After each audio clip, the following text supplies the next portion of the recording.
It's the Center Fantasy Football Podcast. Welcome to the party, pal! Yes! Yes! This is my favorite part of the game. Analyzing all of the league matchups week to week. You can't win! Get him a body bag! Finish him! It is a bit above average. I said this sucks, and basically so do you. And discussing the boom, bust, and hidden gem players throughout the league. We ain't found shit! What the hell is Brett Favre doing here? I'm in town to play the Dolphins, you dumbass. Dan Marino should die of gonorrhea and rot in hell. Laces out. Touchdown! And here's your host, Allow myself to introduce myself. David Harbacken. Hello and welcome to the Center Fantasy Football Podcast for Week 7 of Season 5. I'm your host, David Harbacken, joined by the Commissioner of the League, Mr. Gazelutsky.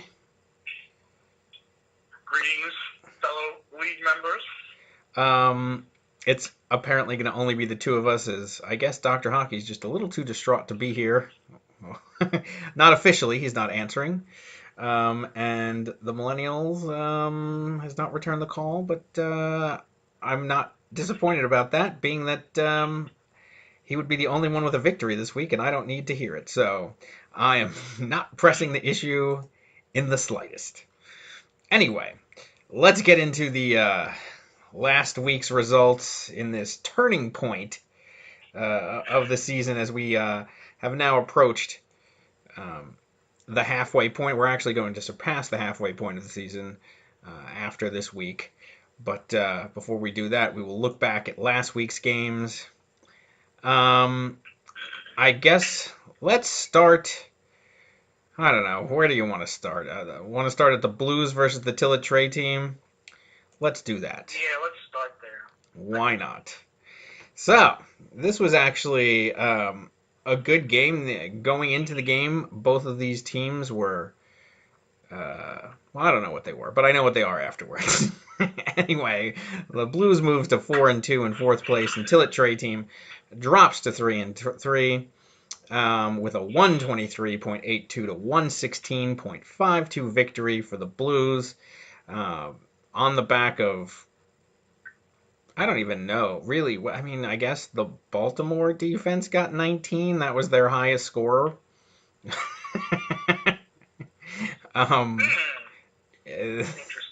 Yeah, they scored. The defense scored higher than all of their receivers and their quarterback. So interesting. Phillip Rivers with 16.32 points, 18.50 for Mike Evans. So he finally sort of showed up. Jay Brown, which Brown is this? I always get them confused. This one is John Brown. He ended up with John Brown. Right. He ended up with 15.3 points. Lamar Miller with 11, 9.9 for Devonta Freeman, 15.8 from Zach Ertz, who's just been great all season long, and Jermaine Kearse with 11.9. For Tillett Trey, only 14 points for Matt Ryan, 12 for Jordy Nelson, 20 points for Jordan Landry, 13, a mild showing for him. For Todd Gurley, 8.7 for Frank Gore, 4.2 from his tight end, and 10.5 from Pierre Garçon, who he finally played, 22 points from his defense, the Houston defense, and 11 from the kicker. I don't even know. I mean, I don't even know where to start on this game. I mean, this is just an average performance from both teams, the way I look at it. Matt Ryan disappointing. Jordy Nelson, we'll see how he does going forward with the Aaron Rodgers injury. I mean, that's a good score for Landry, certainly, against Atlanta. That was an interesting game with Miami surprisingly winning 20-17. But yeah, I don't really know. I mean, Phillip Rivers has been disappointing, and he continues to be. I mean, the real bright spot, I guess, is Devonta Freeman. I mean, not Devonta, Zach Ertz, 15.8 points. I mean, he's been very consistent throughout the season. I don't know. What are your thoughts on this game? I don't really have many. This is just a meh game. But a good win for the Blues. Yeah, good win for the Blues. Ertz is having an amazing season, absolutely. He picked up Curse, the cast-off who's been around everywhere, but the Baltimore defense, he's one of the few teams that actually has the Baltimore defense instead of dropping them when they do well. A lot of teams make the mistake of just dropping them, and that costs them the win. This time, I think Baltimore actually he won because of it. Is that a dig at me? You're one of the many. Dr. Hockey, first of all. All right, It's always a dig somewhere at Dr. Hockey. Eventually, it always goes back to Dr. Hockey. But I think you've been guilty of that as well. Uh-huh. Other than that, like I said, it's two very interesting teams. Very average. You can tell that the Dalvin Cook situation for Kimball has really been making a difference now. Yeah. That was a powerhouse time for him. But Houston's defense with 22, that kept him in it. Yeah. This guy really misses Dalvin Cook. And I'm actually surprised that Houston was able to come up with that kind of point total with J.J. Watt. The whole city just devastated. Have we had an update in the last 5 minutes? Showing crying and every step that the man took during that game when he was injured. I don't know how Is the city still open? I thought it was closed. I thought that since he went down, that's it. Nobody could do anything. That's what it seemed like there, especially during that broadcast. Let's check in again with J.J. Watt. See what he's doing right now. What is he having for lunch here today? Yeah, so no, surprising that they recouped and managed to get 22 points out of that game on a win against Cleveland. But yeah, other than that, really nothing. 1.7 points left on the bench for Tillett right there. Negative 0.4 for Jonathan Stewart. So he certainly played his best roster that he could. But it wasn't enough. And you're right. That Dalvin Cook injury really is hurting him. For the Blues, he left Keenan Allen on the bench with 9.5. Blount got 8.7, Riddick with 10.3, but other than that, he didn't really leave much on the bench, 28 points. So, really, this is just an example of two teams who played pretty much their best teams, put them forward, and, Lombardi edged them out. I don't think that there's much more of a story to this game than that. Tyrod Taylor was on, there's not really anybody that was on a bye. This is just, I don't know. I don't know. This is quite a nothing burger to analyze. Yeah, well, it's just an average week. Now the season's gone. All the teams are pretty much in a logjam right now. So this game is pretty indicative of the season, actually. Yeah. All right, let's move on to the next game. With that, we have the Nicky Baby versus Nick and Jamie game. This was a really close game. Nick just devastated by the Aaron Rodgers injury. He loses 116.02 to 121.88. Aaron Rodgers only gets 0.72 points because he goes down with the injury. If he plays, I think he clearly wins this game outright. 14.2 points from Will Fuller, 17 from Crabtree. Fournette with 21, 30 from Mark Ingram. I don't know where that came from. Jordan Reed with 7.7 and 16.4 from Devontae Adams.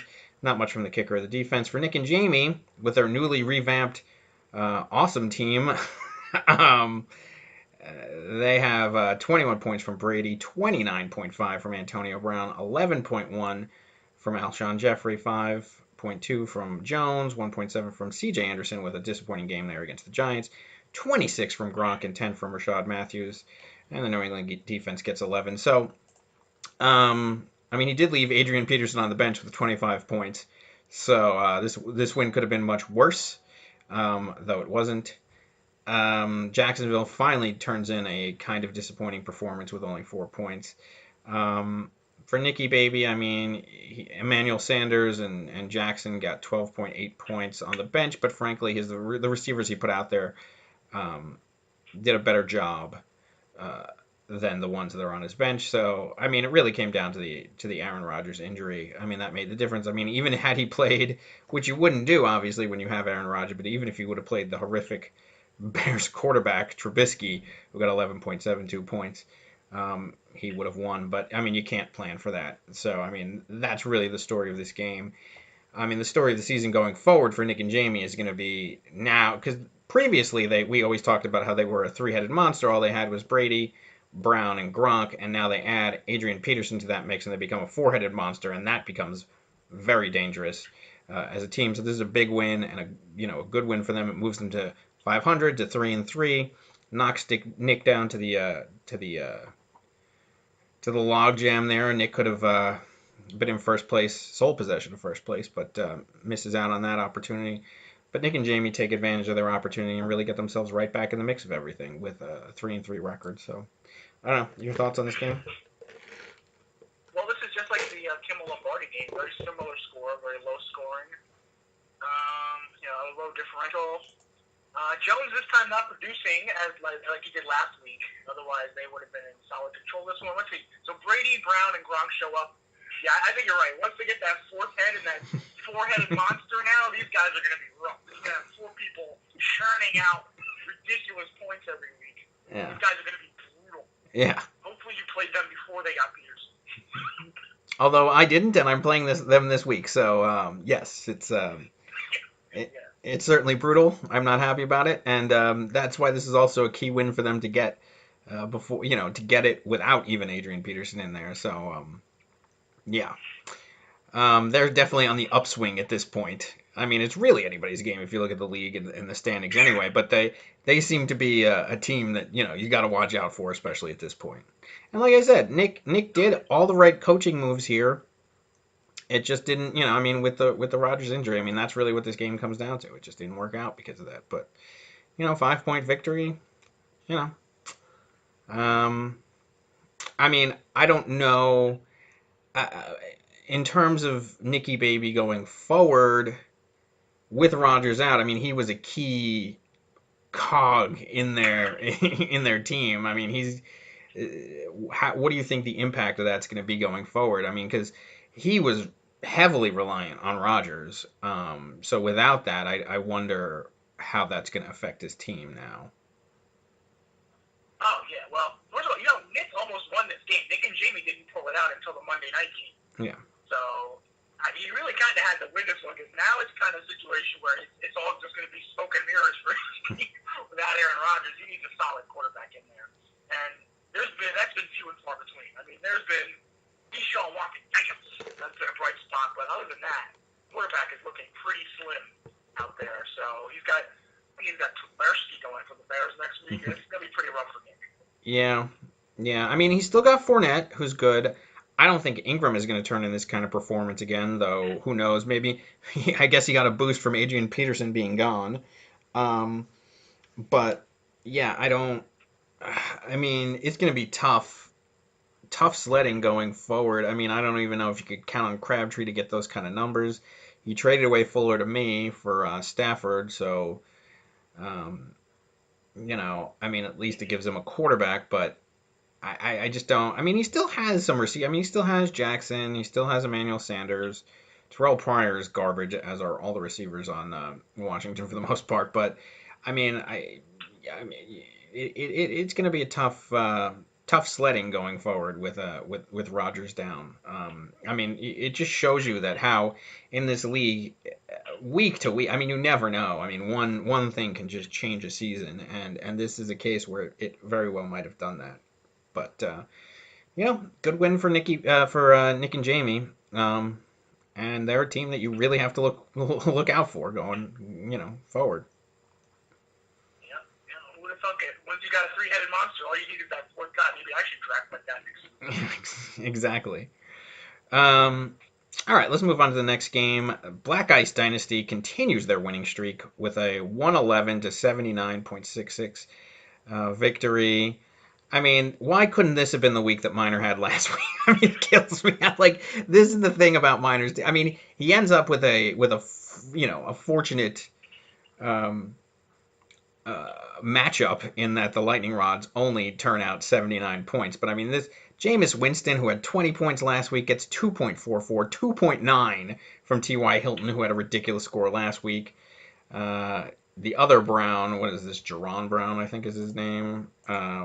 Yeah, he ended up with only 4 points, but then he was Melvin Gordon carried him along with Christian McCaffrey. I mean, those are two really solid running backs. 36 for Gordon, 22.4 for McCaffrey. Brait, who's been another great tight end with 19.6 points, and Kamara over in New Orleans gets 12.7. For the Lightning Rods, I mean, 25 from Newton, and Jay Ajayi finally showed up with 13, but other than that, not much. Tyreek Hill only 7.5, and Gabriel was 7.9.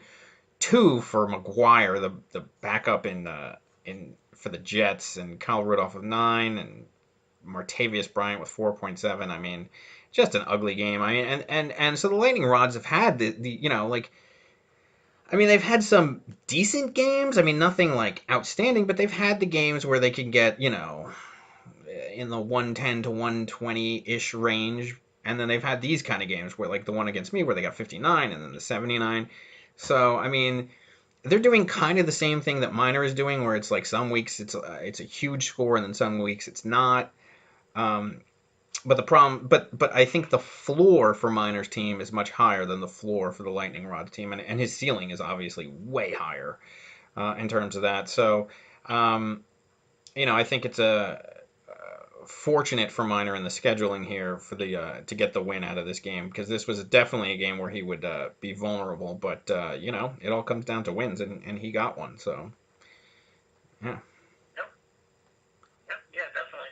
LeBron's been hot. He's won a bunch of games now. He's on fire. He's tied for first place. He's one of 5 teams tied for first place. You don't want to mess with Black Ice Dynasty. They're for real. Nick and Jamie's for real. This is a tough season. Yeah. And the Lightning Rods, frankly, I mean, they're 3-3. I mean, considering the up and down ness of their season, 3-3 is not bad. I mean, 3-3 is one game out of first place. So, I mean, as horrific as their horrific weeks have been, I mean, it's they're still right in it.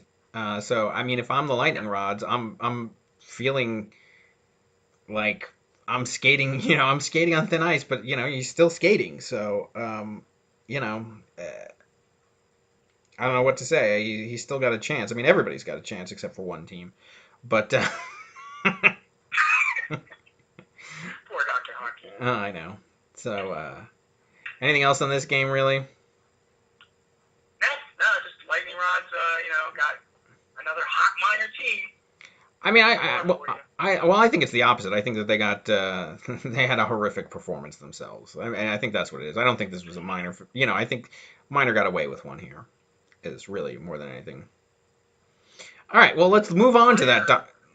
Let's move on to that Dr. Hockey game. House Targaryen drops to 0-6 in the game that he said that he would circle on his calendar playing the Millennials, but the Millennials end up saving their season at this point, because a loss here would have just been, it would have dragged both teams into the cellar. Now House Targaryen has sole possession of 12th place. Just a horrific performance all season long. I mean, the game itself was not horrific. 97.18 is their total to 106.54. This game was certainly in their hands.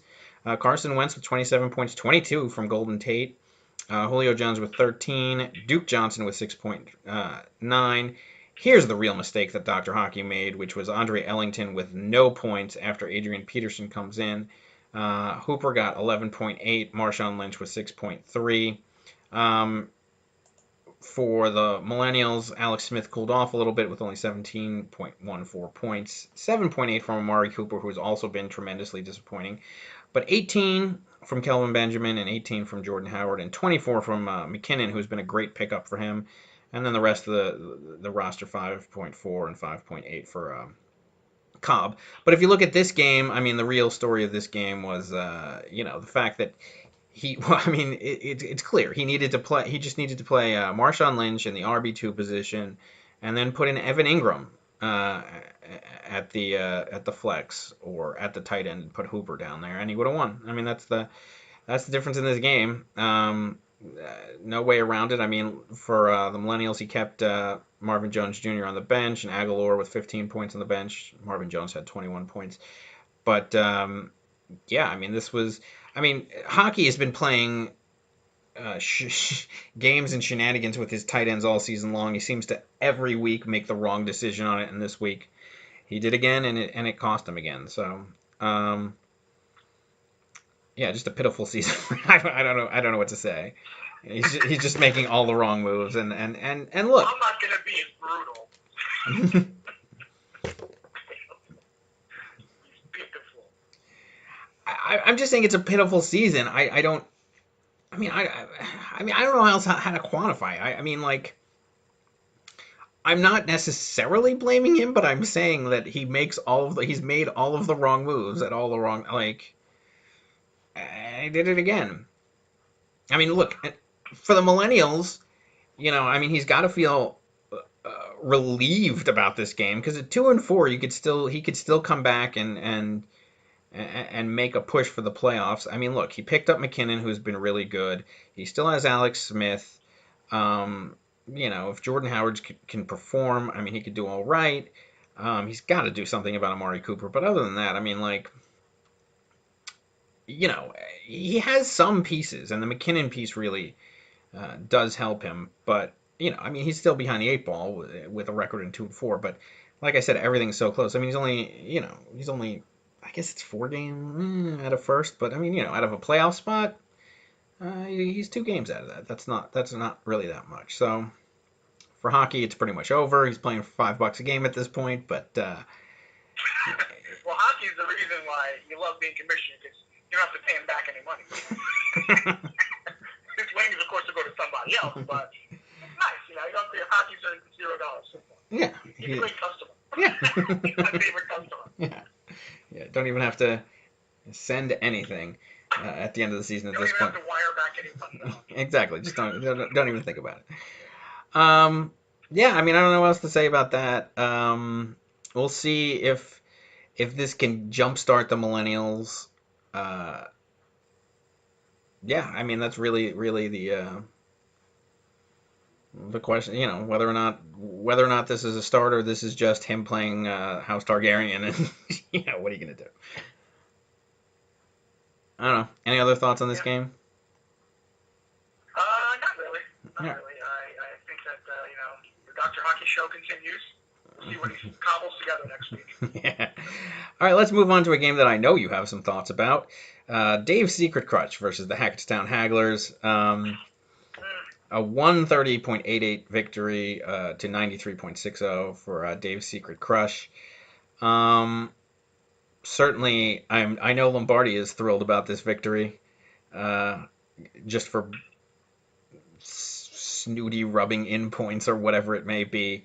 Le'Veon Bell with 28.10 points to Doug Martin's 15.4. Now, to be fair, Stephon Diggs is out with the groin injury. That certainly hurt you there. I mean, Deshaun Watson, yayos, continues to perform well and keep your team in every game, 30.30 points. But your receiving core remains a problem. It was what you traded for to relieve that, and then Diggs ends up injured anyway, so you continue to have that problem. I mean, Doug Martin is still doing well, and Tevin Coleman with double digits, I mean, 10.6, but I mean, Funchess with only 6.6 and 5.5 were from Ricardo Montalban Lewis. Kittles and Bits with 8.6 and 5.6 from Crowder, so, and then you had the Atlanta defense, but yeah, they didn't do anything against Miami, which is kind of a shocker. For Dave's Secret Crush, picked up Roethlisberger out of the trash. He continues to play like trash, 14.88 points, but it didn't matter. DeAndre Hopkins with only 9.9, so actually, it would have been fine had your receivers performed a little bit better. Brandon Cooks got 15.3, and Abdullah only 5.4, 10.5 for Zach Miller, and Larry Fitzgerald really was a killer for you in this game, 27.8 points. Yeah, I mean, look, it's almost a 40-point victory here. I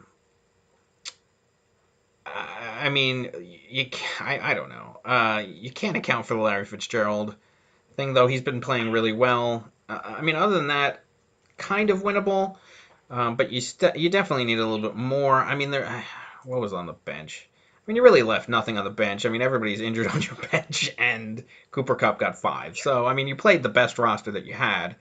It just didn't. Oh, yeah, look at that bench, my God. I've never seen a bench questionable. This whole bench is questionable. You guys want to play or what? I need guys who can play. Yeah. So, I mean, you put your best lineup out there, but the problem is they're all injured. Or the only line. I know. It's like another bye week. I know. Lombardi, Eugene, all he left on the bench was Cohen, who got 10.44 points. He could have put him in the Abdullah spot. I wouldn't have necessarily done that. I mean, this seems to be the right move going into the game, playing Abdullah against New Orleans, and Cohen against Baltimore. I mean, I think that's certainly the right decision. Didn't turn out that way, but it didn't matter. So, good game for Eugene. He now moves into second place. And he's certainly one of the more dangerous teams now. I mean, he's one of those teams that's in the mix with everybody else right now, and he's in second place. And I mean, since the trade, he basically hasn't looked back. So, I mean, you could argue the merits of it back and forth as we have multiple times, but one thing that you can't argue is that it certainly has helped his team, because it absolutely has. Yeah, I would agree. You can't account for Larry Fitzgerald with that many points. I think it was Larry Fitzgerald Day at the stadium, so it was out of control. Yeah. All right. That's all the games, right? I don't think there's any more games. There's nothing else that we have to talk about here now, right? Yeah. Nope. Yeah, we don't. I mean, there's that other game. I mean, the 1603ers versus the special team. But do we really need to, get into that? Well, I guess we should, just for the hell of it. I guess. Grown.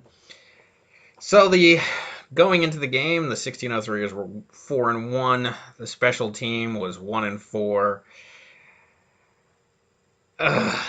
This was just a dreadful game for me to watch. The special team, the Whalers, ends up winning 109.94 to 107.70. Just a heartbreaking upset. So many things. I have actually so much to say. I'm just disgusted by this game. I'm disgusted by my coaching decision. I'm disgusted by everything about this game. I mean, I basically found the only combination of players that I could have done to lose this game. I mean, I can go through about 7 different mistakes that I made here. And then also to lose to the Whalers in a game where Ezekiel Elliott doesn't play. I mean, I know he's quote-unquote suspended, unsuspended, and whatever else, but this is the one week where there's nothing that the court system can do to let him play because he had a bye. I'm surprised that the judge didn't overturn the bye week at this point. But Drew Brees with only 17.54 points. Demaryius Thomas gets 21.30 points. That made the difference in this game, and we can talk about that in a second. But Michael Thomas with a disappointing 4.1. 24.5 points from Carlos Hyde. 9.3 from Crowell, which is still better than he's been doing. Dixon, the tight end, gets 7.6 and 9.6 for Allen. For the 1603ers, 32 points from their new quarterback, Kirk Cousins, so he performed well. And then, Hunt did his job with 16 points, 17.8 from Thompson and against San Francisco. Kelsey with only 7.7, and James White with only 8.5. So I can tell you, the real disappointment is 2.6 from Hogan and 7 points from Amendola. I mean, that's what killed me here. I mean, it's one of the many things that killed me here. There's so many things. I mean, especially when you lose by less than, by less than 3 points, it kills you. So, one, I dropped the kicker again. I mean, he came back to bite me again. He ended up with 12 points. The kicker I picked up for this week which was Hopkins against San Francisco, only with 9. Had I kept my old kicker, I would have won this game. Had I kept the Detroit defense, instead of picking up the Denver defense against the Giants, which I thought was a sure bet, I would have won this game. Had I played Austin Seferian-Jenkins, which I mentioned this on Facebook, and it's totally true. I mean, all week I had a gut feeling that I should play Rastafarian in the flex position instead of White. I was kind of nervous about playing 3 Patriots. I ultimately chose not to do it, and that cost me. I mean, I basically came up with the only combination that would have lost me this game, and I did. And look, going into the evening game, the Giants versus Denver. I mean, I saw it happening. I saw Demaryius Thomas continue to get points, and I saw Denver continue to lose points. It was like, because I think at the start of the game, I think I had about a 30-some-odd point lead, and his score just kept going up, and mine just kept going down, and it was like a slow-moving train wreck, just watching it. And in fact, I ended up stopping watching it, because now that I have Movie Pass and I could just go to the movies whenever I want, I chose to go see it instead of... I chose to go see it... Right. Yeah, I know. I chose to go see a horror movie instead of seeing a horror movie on the field, because I just knew what would happen. I came out of the theater, I looked at my phone and saw that I had lost by 2 points. It was just such a disgusted, helpless feeling. Plus the movie sucked. So, yeah, I mean, and you watched this game, you know what happened. I mean, you told me afterwards that Demaryius Thomas went down with an injury, but right after he got that last catch to get Whalers ahead. And then you said there were 2 fumbles, one that was overturned because it was ruled down by contact, and one that Eli Manning picked up, but that could have made the difference too. I mean, it's just a devastating loss. I mean, I could have been in sole possession of first place. Now I'm pulled back into the mud with everybody else. I only have a 40-point... I mean, I'm still in first, but I only have a 40-point edge on the next best player, which is Eugene, and it's just an absolutely devastating loss. I don't know what to say, and this one's completely my fault. I mean, I have to take responsibility for this. This was all my bad decisions. I mean, I don't know what to say other than that. But yeah, your thoughts? Yeah, I would have to agree with you there. Everything you just said, you just quadruple guess yourself and see what happens this week. Yeah, I mean, and should have played this guy. I would have played that guy. Yeah, and I mean, the most devastating part about this is now that I'm pulled down to everybody else. I mean, like, and it's so competitive and so cutthroat. I mean, like, honestly, this 2 points can make the difference between having a bye and not having a bye. I mean, it's that devastating that this can affect the entire landscape of this that 2 points can make the difference in this whole season. It's a crushing defeat, and I just don't know what else to say other than that. I mean, it is what it is.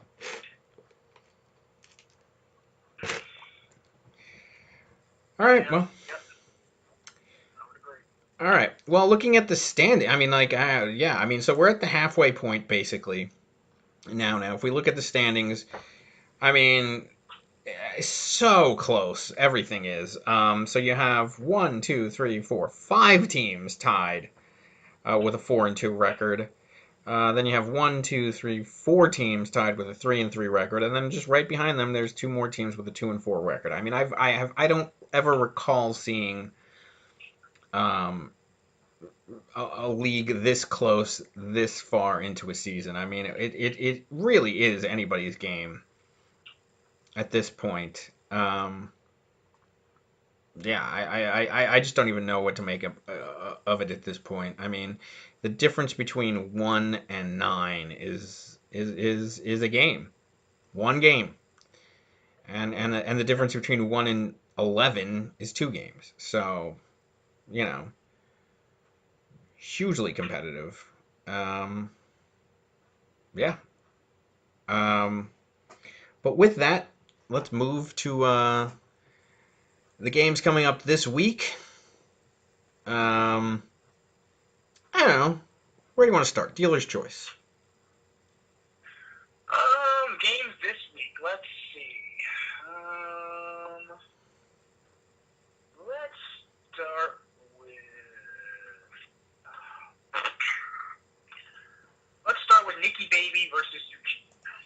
All right. The 2-4-2 teams, second place versus third place. I think this is a good place to start.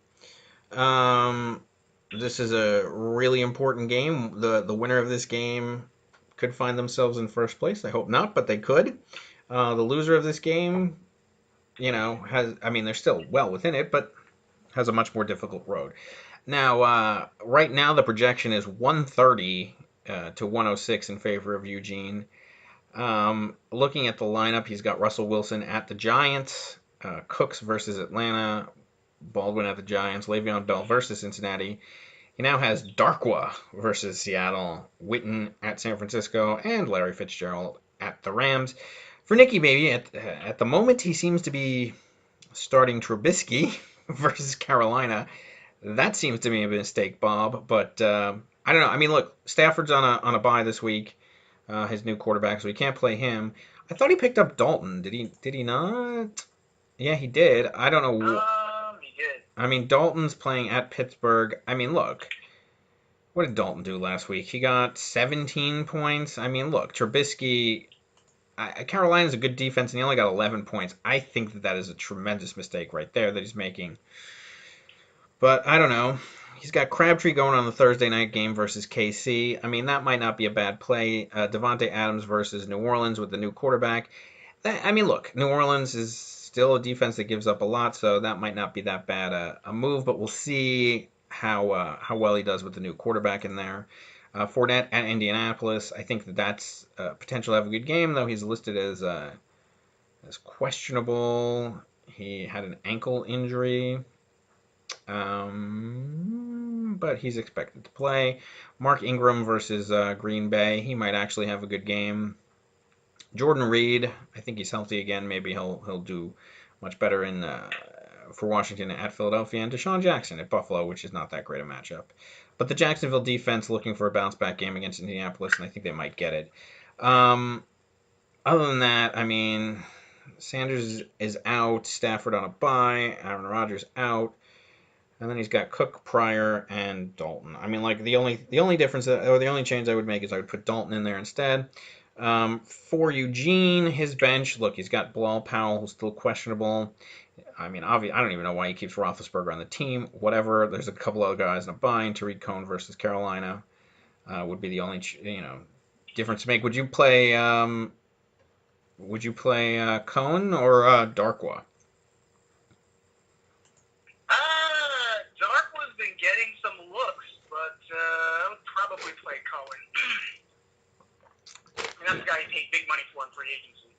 Yeah, I guess. I don't know. So, look.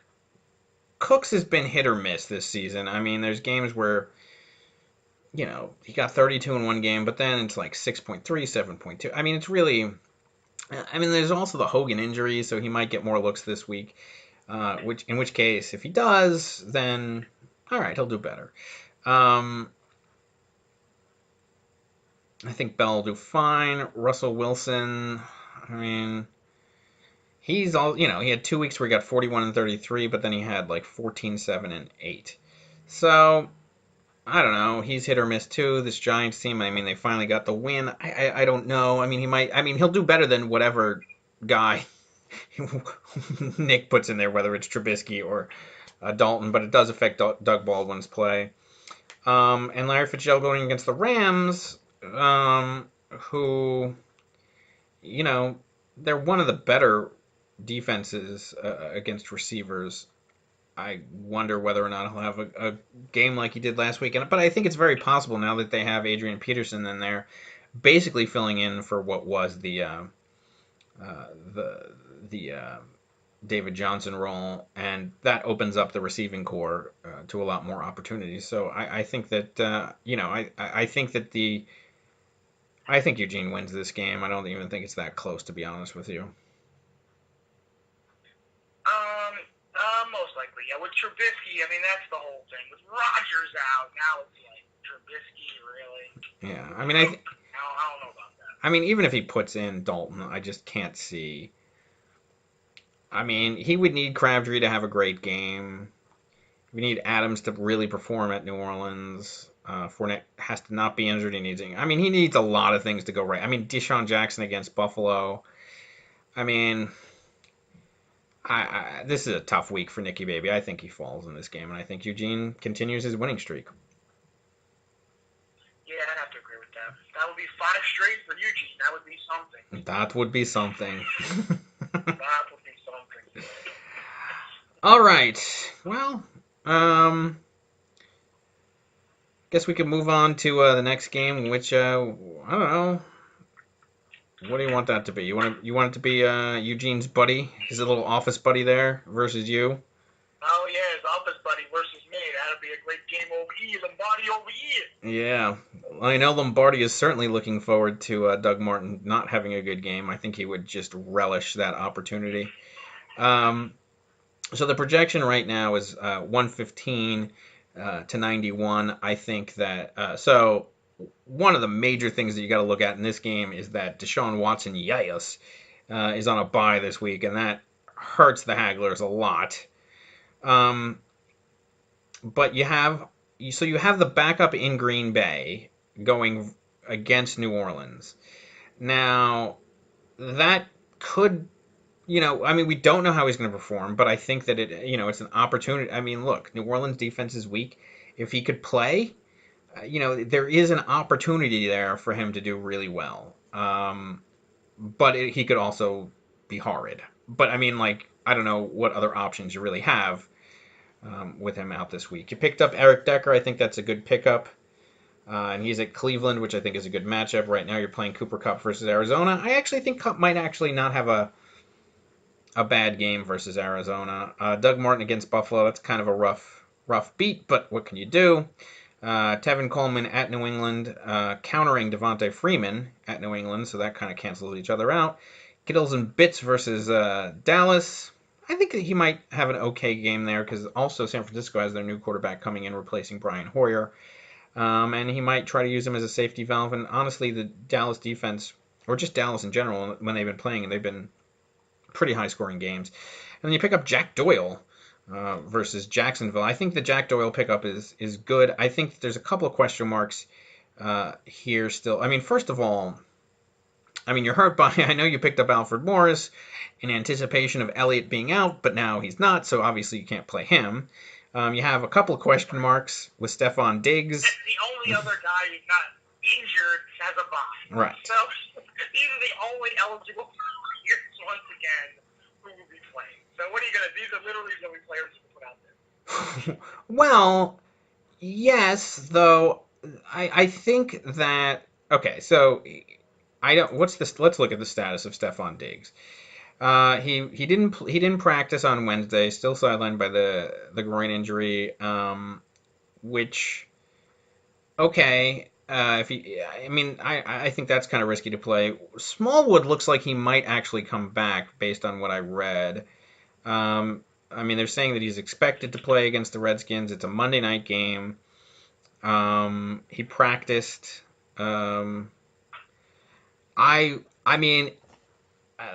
Whatever. If it were me, I would put Doyle in the regular tight end position and maybe play Smallwood.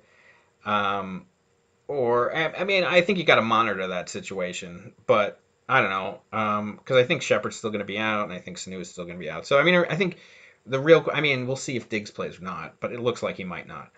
So I think the real question is whether or not you put in Smallwood in the flex and then either move Doyle up to the tight end or just stay with Kittles and Bits. I think that's the question for you. We're going to be monitoring the injury report because that's all we can with these injured players over here. That's all you can do. So hopefully one of these suckers will be uninjured by the time the game starts. Yeah. For the Blues, you have Tyrod Taylor versus Tampa Bay. I think he'll do fine. Tampa Bay, they've actually given up a decent amount of points to the quarterback. I think he might have an okay game. Mike Evans, so he's going to be watching that game a lot because Mike Evans is going against the Buffalo defense, which is actually a pretty good defense. And then he's got Brown versus the Rams. We'll see how it affects him in terms of having Adrian Peterson and having that running back in there, if that means more passes for the wide receivers. Devonta Freeman at New England, as I said, I mean, I think that's kind of a. Like Coleman and Freeman have been getting about the same performance out of each other, even though, obviously Freeman is the number one guy there, but they seem to. I think Coleman's catches add certainly points that equal Freeman's rushing totals. So I think that's going to be a wash to some degree. He's got Blount going versus Washington, which those if Smallwood comes in, I think some of those numbers might be hurt a little bit, and I think you could counter some of that there. He has the clear edge at tight end with Zach Ertz, and then Keenan Allen versus Denver. I mean, that's kind of a tough matchup, but yeah, I mean, look, I gotta, I mean, let's put it this way: there have been plenty of weeks where, most of the weeks actually, your projection has been wildly off on your team. I mean, because you pick players that I think the people, the prognosticators, the algorithms, whatever it may be, doesn't ever, like, they don't even register your players. They're like, who, what, and then they give you a horrid projection, and then you exceed it, which has been the case most of the time. I think here the problem is going to be the quarterback situation. I mean, like, if you had Watson in this game, I would actually pick you to win this game. Without him in there, I think it becomes a much tougher proposition. I mean, you need some luck with Cooper Kupp. You need him to have a good week instead of not having, but the Blues doesn't blow me away in terms of the lineup this week, but I think that he, without Deshaun Watson, yes, it becomes a tougher proposition for the Hagglers this week. Oh, it's gonna be a tough matchup, but again, I gotta pick ourselves, like you always have to. But Tyrod Taylor, Evans, Brown, Freeman, Blount. Ertz is always gonna be tough. This should be interesting. I'm sure Lombardi's gonna, have his low end, mid range jargon babble going. Well, this guy's a low end this, and that guy's a top rated that. Well, whatever. All right, let's just see what happens on the field. Yeah. Absolutely. But yeah, all right. Let's move on to the next game. So I don't know. Where do we want to go? Well, let's go to the 1603ers versus Nick and Jamie. Let's get it out of the way. Yeah, this is gonna be a tough game. I mean, first of all, as we mentioned, Nick and Jamie have revamped their team with the Adrian Peterson addition. And the Rams' run defense is not anything spectacular as I've seen in person. That's going to be a problem there, Bob. Brady versus Atlanta. I think Brady has a good game. Antonio Brown always has a good game. Alshon Jeffrey versus Washington. He should do fine. CJ Anderson was actually disappointing last week. I got to hope for that. Gronk going versus Atlanta. That's great. And then that's great for him, at least. And then Rashard Matthews has been pedestrian, but I mean, he's playing against Cleveland, so certainly an opportunity there. For the 1603ers, Cousins going at Philadelphia. I think he'll do fine there. Then there's a bunch of question marks on my team. So I have Hogan going, though he's been limited in practice with injuries. I mean, there's a chance I might put Amendola in there. I think that might happen. Thalian, I have him starting right now, but I'm monitoring the situation with Stephon Diggs. If Diggs doesn't go, he's definitely going to get the start. If he doesn't, we'll see what we do there. Then they have Hunt and Kelsey tomorrow night against Oakland. I think that is a good matchup for them. McCoy against Tampa Bay. I mean, McCoy will get his normal double-digit points. And I'm going to try to make up for the mistake I made last week by playing Jenkins against Miami this week, and hopefully he, continues to perform there. The New Orleans defense has actually been pretty good the last couple of weeks in terms of points, and they're going against the new quarterback in Green Bay, so maybe they get a higher projection there. I mean, look, right now the projection is 138 to 127, so I mean, it's only a difference of a couple players here and there. Like you, I got in, I picked up Elliott's backup as well, McFadden, but now he's down to nothing now that Elliott will be playing again. I mean, really, I don't know what to do here. I mean, I think I'm going to move Amendola. He'll probably end up playing, but other than that, I mean, I don't know. I mean, look, I picked up the kicker again because I'm never letting him go. Although I think he has a bye next week, so I will let him go again. I'm fine with the defense here. But other than that, I don't know. What would you do here in terms of? Uh, would you play Jenkins? Would you play James White? Would you play Chris Thompson? Who would you play in that flex spot?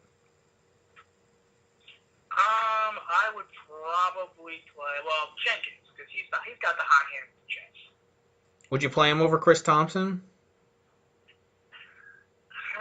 Because Thompson has been Thompson's been pretty hot too. Monday night, I mean, the Eagles have a pretty good defense though. You gotta watch it. Yeah, but they give up a lot of points, I feel.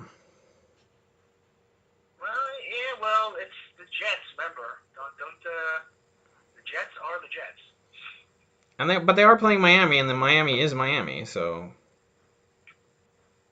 mean, Miami's defense is actually pretty decent. You saw what they did to Atlanta in the second half. They shut them down last week, so I think the Jets are in for a tougher game than New England. Yeah, but I mean, there's not many places for Jets quarterback to go, which is part of the reason why Jenkins has been doing well.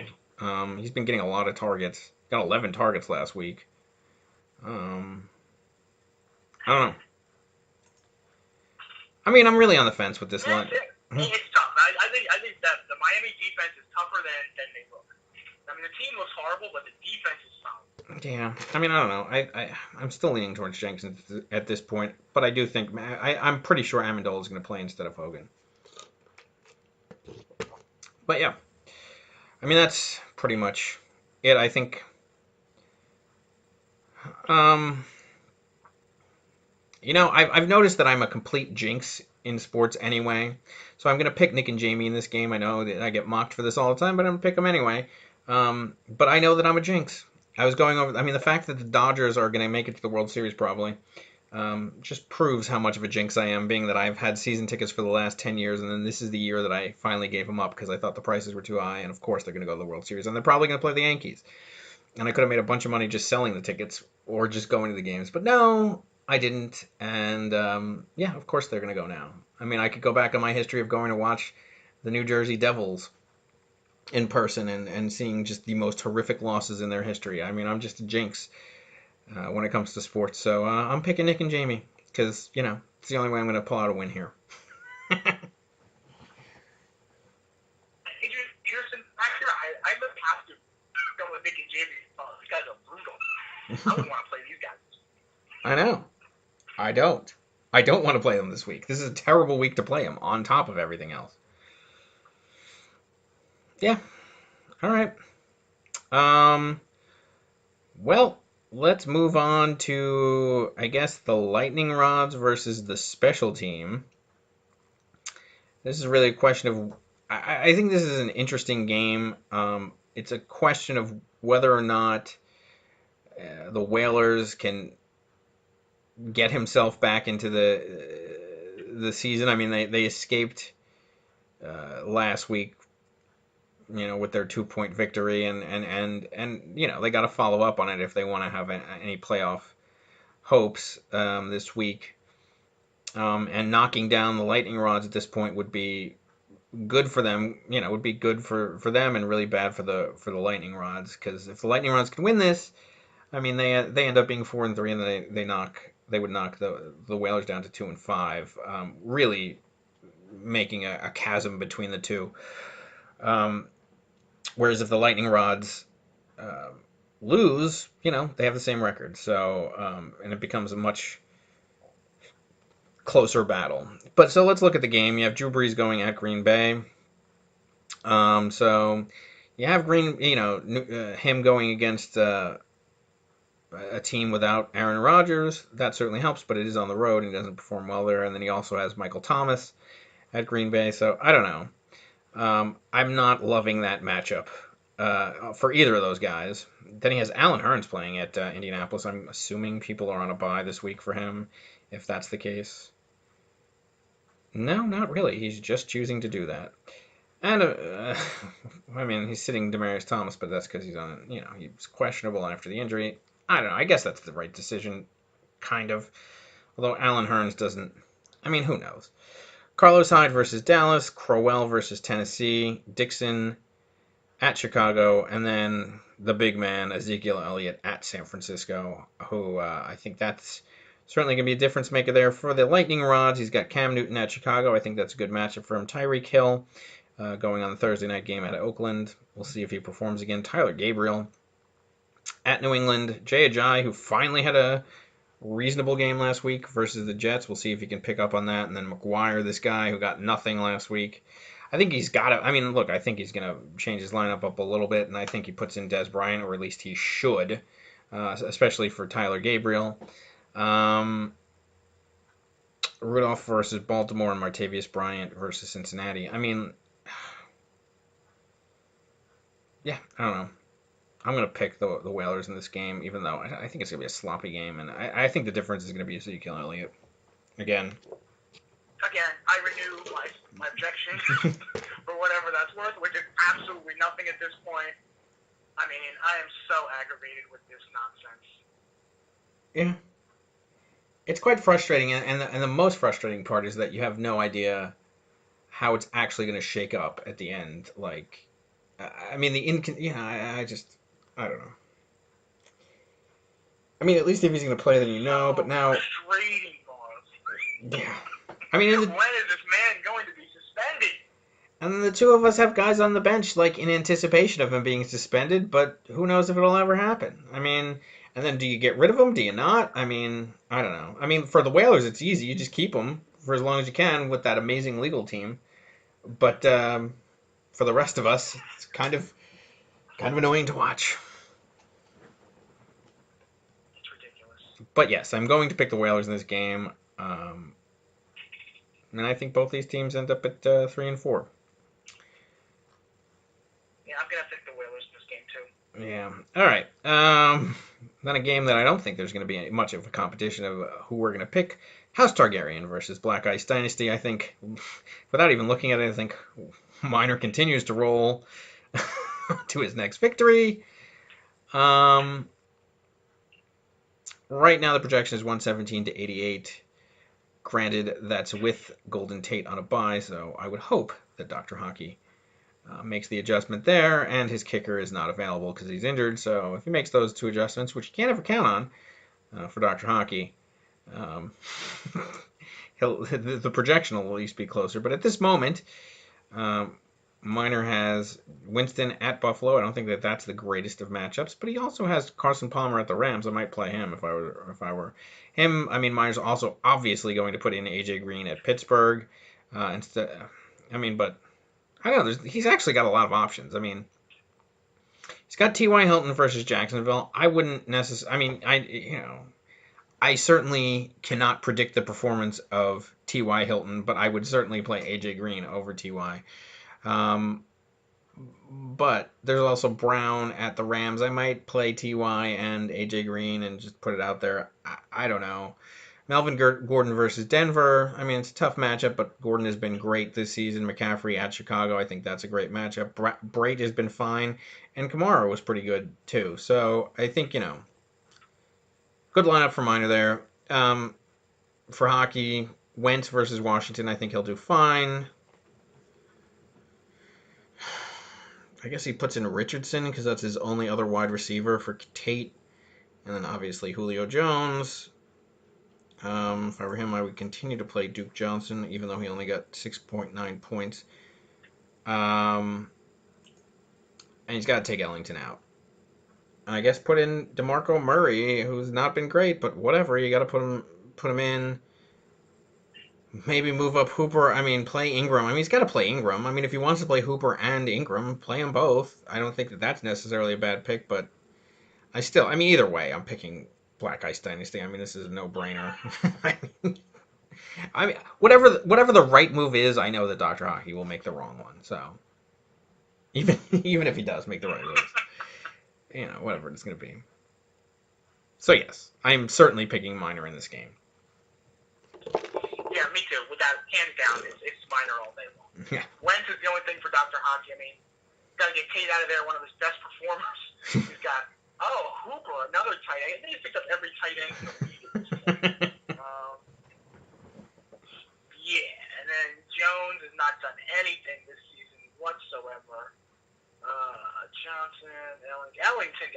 Carmelo last week. You can't still be in the lineup. This guy is all the wrong moves and all the wrong places. That's his theme song this season. He's every bit 0-6. And I think if he moves to 0-7, I mean, look, if he somehow went on a miraculous run and ended up at 7-6 after the season, I mean, maybe he has a chance to make the playoffs, but he has less than no room for error. If he loses this week, I mean, I think it's see goodbye. I think it is anyway. But I mean, if he wants to have any shot, any even remote hope of making the playoffs, he has to win this game, and I just don't think he will. Yeah, I don't think that this game warrants any more discussion than that. Warrants any more review. Yeah, so that leaves us with the Millennials versus the Tilla Trey team. This is a very interesting matchup because, okay, so you have the Millennials with their victory last week against Dr. Hockey, so I mean, you can't read too much into that. But, as I said, he had the McKinnon pickup, which has really helped him. He still has Alex Smith, and Alex Smith is going against Oakland. I think that that's a good matchup for him. And then you also have Tilla Trey having the Dalvin Cook injury and certainly hurting him, which has benefited the Millennials here, playing the guy who would have been in the Dalvin Cook role against him. Look, Tillett has Prescott at San Francisco. I think that's a good matchup for him, but I think Smith at Oakland is a good matchup for him. Jordy Nelson, the question is how. I mean, he's going against New Orleans, but how good is he going to be with the new quarterback in there? I don't know. But then again, he's going against Amari Cooper at this point, so he doesn't really even have to be that good. Jordan Landry has been surprisingly good in terms of points versus Kelvin Benjamin, who's questionable right now. What's the deal with that? Is there any? He didn't practice on Wednesday. He has a knee injury. We'll see. I mean, the Millennials has receiver problems right now, and then even Marvin Jones, who we picked up. So, I mean, I might play Aguilar if I were him there. Certainly, I would play Aguilar for one of these two. I mean, the problem is he has to make a decision on Cooper early because he's a Thursday night game. And then if Benjamin's out, I don't know. I mean, he still has Randall Cobb. I mean... And here's the thing, with Aaron Rodgers out, you never know what the dynamic is. If, maybe this guy likes Cobb more. Maybe he has more of a rapport with him, and, Cobb gets the points that Nelson would have otherwise. I mean, who knows how that's going to shake up. It's a questionable situation, but I don't know. I think he's got to get Cooper out of there. Cooper's probably having the worst season of anybody in this entire fantasy league. Yeah, I mean, he's just got to take him out, and then, like I said, put in Cobb, and then if you have to, and then I would also put in, like I said, I would put in Aguilar. He's been fine. And then you move Cobb up to the wide receiver 2 if Benjamin can't go. And then he could play Ty Montgomery. I mean, he hasn't been that good, but this Lewis guy didn't do anything. I don't know. Find somebody out of the garbage bin. Just don't play Cooper. For Tillett Trey, I think playing Prescott over Matty Ice is the better move. Certainly, especially against San Francisco. Gurley versus Arizona is fine. Look, Frank Gore versus Jacksonville, I don't love that matchup. Although, I certainly wouldn't play Jonathan Stewart. We'll see about Graham. He's finally playing Pierre Garçon again. I think that's actually a good move. And he's got to fix the defense there because they're on a bye right now. But, I gotta go with Tillett Trey team here.